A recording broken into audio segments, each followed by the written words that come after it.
جس طرح عمران خان صاحب کو اور شاہ محمود قریشی صاحب کو سیفر والے معاملے میں 10 سال کی سزا دی ہے ٹرائل کورٹ سے۔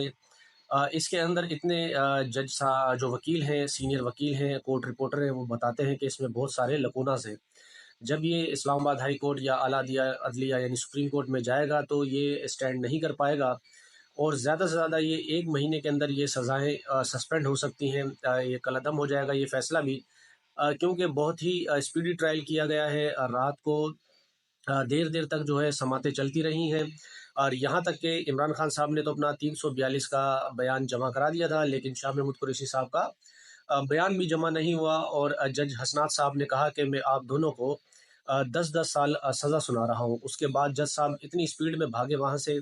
عمران صاحب یہ کہہ رہے تھے، عمران خان صاحب، کہ جج صاحب کو اولمپک میں ہونا چاہیے۔ فیصلہ سنانے کے بعد 100 کلومیٹر کی رفتار سے جج صاحب جو ہے وہ کمرہ عدالت سے بھاگ گئے۔